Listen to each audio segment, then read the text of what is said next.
What about Justine? How was she essential? She didn't have much interaction with the male characters. She might have not interacted with much of the male characters, but she still served a very important role. Take this part of the book, for example. "I do not fear to die," she said. "That pang is past. God raises my weakness and gives me courage to endure the worst. I leave a sad and bitter world. And if you remember me, and think of me as one unjustly commended, I am resigned to the fate awaiting me. Learn from me, dear lady, to submit in patience to the will of heaven."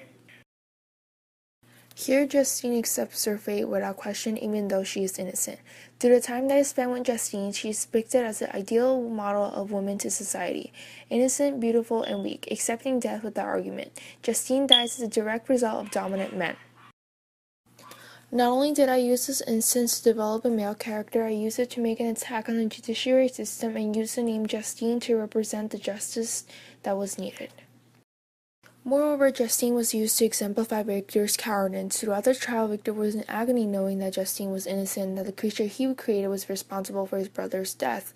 However, Victor makes no move to save her from death, which reveals his cowardice. Through this, I want to convey the idea that women can do what men cannot even bravely do. In this case, it is accepting death. And what about Safi? Where does she come in?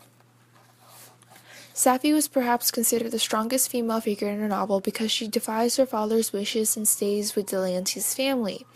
When the news reached Leghorn that Felix was deprived of his wealth and rank, the merchant commanded his daughter to think no more of her lover, but to prepare to return to her native country. The generous nature of Safi was outraged by this command. She attempted to expostulate with her father, but he left her angrily, reiterating his tyrannical mandate. When alone, Safi resolved in her own mind the plan of conduct that it would become her to pursue in this emergency. She hesitated some time, but at length she formed her determination. Safi was my attack on sexism, which existed everywhere during my time and probably still very much in your time. Safi is able to escape from her father's tight grasp and pursue what she thought was the right choice. In doing so, I wanted to depict females as determined and self-reliant, all while denouncing a society where males are seen as better than females. Just like the others, Safi was also used to develop a male character, and in this instance it was the creature. Both the creature and Safi had language barriers that kept them from being fully accepted by society. However, society was more accepting of Safi because she had angelic beauty, whereas the creature did not. This shows society's inability to tolerate ugliness. And what is Caroline's role? She died early on in the novel. From the novel, much as they were attracted to each other, they seemed to draw inexhaustible stores of affection from a very mine of love to bestow upon me, my mother's tender careness. In this passage, Caroline is depicted as an idealized mother and female who is soft and benevolent and has inexhaustible stores of affection for her. To symbolize the need for a motherly figure, because without a mother, the child cannot be guided in the right light. In the case of the creature, he was abandoned by Frankenstein, his father, but lacked a female parent who can balance out his father's flaws. The creature has to instead understand the world through others. I understand your mother died when you were very young. My brother died when I was only 10 days old, and I often blame myself. You can say that Caroline was what I pictured my mother to be. I felt abandoned, and I felt it even more along with isolation when my father married my stepmother. What about Elizabeth? What was her part? Elizabeth is perhaps the most important female figure in the novel because Victor was closest to her. Victor describes her here.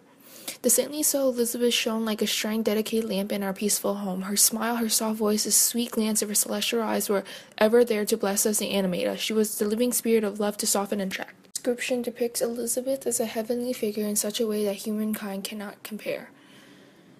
Because of this, her death is much more worse than all the others in the novel because she was like a saint. This causes Victor extreme rage when she is gruesomely killed by the creature. While seen as a heavenly figure, Elizabeth surrounds her life around Victor, content to wait around for him. She doesn't do much other than this. She doesn't interact with people outside of the family and doesn't concern herself with any household chores. Portrayed as an idealized female, submissive, passive, innocent, and beautiful. However, she tragically dies by the hands of the creature and symbolically by the hands of her husband. Ultimately, this can serve as a warning to females who choose to submit to the will of society. Nothing good will ever come out of always conforming to society's will. Now go back to writing that paper of yours, and I'll be here waiting to see what you have written. Created using Powtoon.